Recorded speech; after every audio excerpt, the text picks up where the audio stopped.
Assalamu alaikum dear students, welcome to the video series lecture of Pakistan Studies. Today we are doing the second chapter and the most important topic, that is the objectives, strategies of the British colonialism in India. Basically, the British government entered into India with some aims that was previously decided by the British government at home. So they planned their strategies very well and according to the situation. Is to understand the British colonialism, it is really important that we may first understand that what is colonialism. Basically, colonialism refers to the conquest and control of other people's land and goods. It means that when a powerful country occupies the resources, that includes the human resource and material resources of the country, is called colonialism. Basically, it's called occupation. And we can see the occupation of Indian forces, Indian government in Kashmir. That is a representative concept of the colonialism.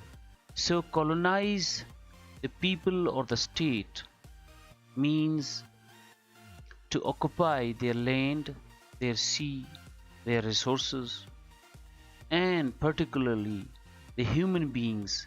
So same was the strategy of the British government when they occupied, when they landed in India. You can see on map there are 193 countries. However, at the beginning of the 16th century and 17th century, the concept of colonialism was very famous, because every powerful nation was in need of resources. So in search of resource, they occupied countries from where they got the material resources to enhance their economic capability.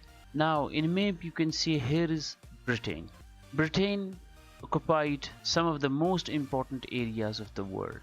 At first stage, they conquered the North and South America. They lived as a colonial agent for many years. The present United States of America was also the colony of British government, and from there they moved to the African states, where they conquered many African states and they got a lot of resources from there. So when they were acknowledged about the resources of India, they moved towards India.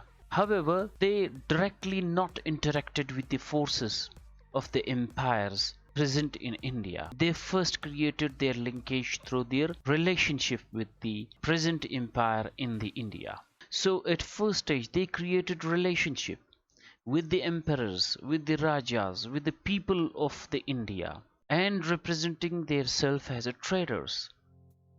So the most important need of the British was the natural resources of India. That includes spices, wool, cotton, leather, and different kinds of minerals. Copper, tin, gold, everything attracted the British government. And more specifically, coal was known as the most important energy resource in those days, which was a great need for the British government, because they were fighting on various sites where they required a lot of continuous energy provision to their forces to move on, because in those days British was known as the industrial state. Their forces and alongside their industries were in great need of natural resources. Moreover, they also included the human resource in their army. The Indians were given chance to participate in the British army, and wherever the British army fought against any nation, the Indian army soldiers fought very bravely for the Britain. This is how the East India Company has occupied India. However, the story is not so simple. They didn't come directly. Their strike was indirect. As you can see on map, there is a huge distance from United Kingdom to the United India or subcontinent. So they moved from here to United India, and they gained the natural resources, obtained the natural resources from India, were sent back to the industrial United Kingdom, where the goods were furnished and expanded throughout the world, and the world market was occupied. Their income generation was supported, and they become a huge economy because they got raw material from the subcontinent, and the raw materials were converted into furnished goods, and they were prevailed across the world market. This is how they gained an economic stability in those days, and they emerged as a sole power in the region. What were the main important strategies that were applied by the British government as to conquer India? They first met with the Mughal Emperor Jahangir in 1605 to 1627, and the first representative of the British government was Sir Thomas Roy, who represented the British India as a trader, and he met with the emperor and requested for establishment of a factory at Surat, which was very close to Mumbai. Thomas Roy got approval of the emperor, being presenting himself as a trader. You can see on a map, here is Surat. Surat is a state that is present in the present India, that is close to Mumbai. It has both access to land and sea.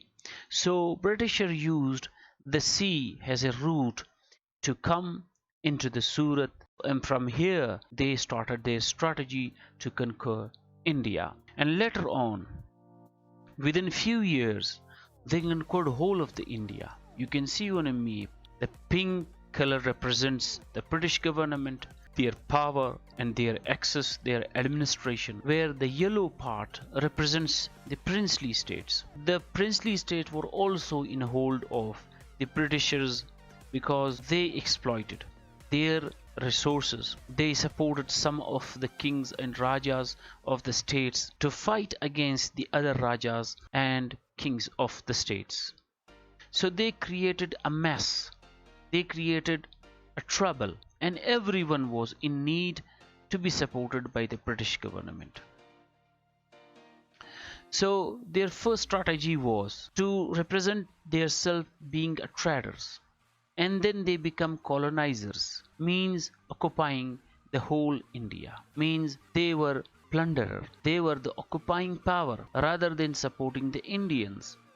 They also brought their English language, and most of the laws were written in English, and people were guided that English is a superior language, and you can communicate with the British government by using this instrument, which was actually the instrument of colonial power.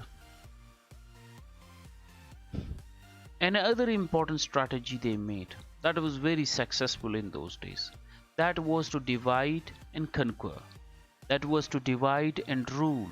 They created a mess, a trouble between the princely states, between the head of one area with the head of another area. So most of the people were busy in fighting with each other. The Britishers were busy in conquering more and more land and resources. They brought with them the development schemes, such as they introduced the railway structure. Railway was very useful for traveling. However, the same was used for extracting natural resources from India. They also given chance to Indian to be part of their army, and on lower grades the soldiers were appointed and they were engaged and they became loyal to the British army. And later on they also introduced their judicial system, and the old judicial system of the subcontinent was abolished, and everyone who was seeking justice must know the English language, must know the policy and the rules of the British. In this way they occupied the whole India. So the Indian thought that they must be liberated. They must have an independent state that is out of clutches of the British government. In this regard, they fought the War of Independence in 1857. That was a failed war, though it was a failed war, but it brought a sense of liberation in the Indians.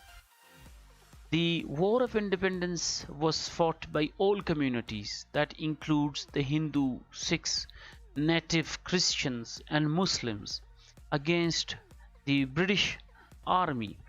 But this war has failed without gaining any result. The local people were not supporting the rebellion movement against the British government because all the people were in fear that the British government would capture.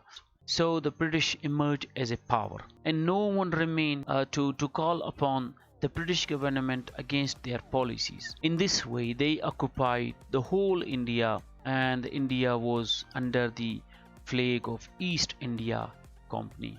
However, later on, there emerged a crisis in the world, and most of the nations were fighting against each other. As I told before, that there was World War One, World War Second, small wars of one nation against another nation.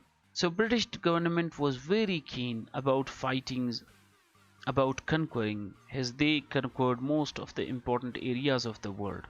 So they used the natural resource, the coal of India, as an energy agent against the enemies, and it was also used for their boost of economy to support their industrial progress. So Indians were included in their forces, their resources were looted time and again, and the mighty nations such as US and Britain, when they emerged in power, they colonized most of the weak nation. So India was also part of those nations who were occupied. So this is the end of our topic, and in this topic we learned the objectives, the strategies that British planned against the Indians, and they looted the resources of India, and in this way they gained they emerged a very powerful nation in the world. And later on, both the nations, the Hindu and the Muslim, got a liberation in 1947. This was the main objective of this lecture, to understand the objectives and strategies of the British government. Thank you so much.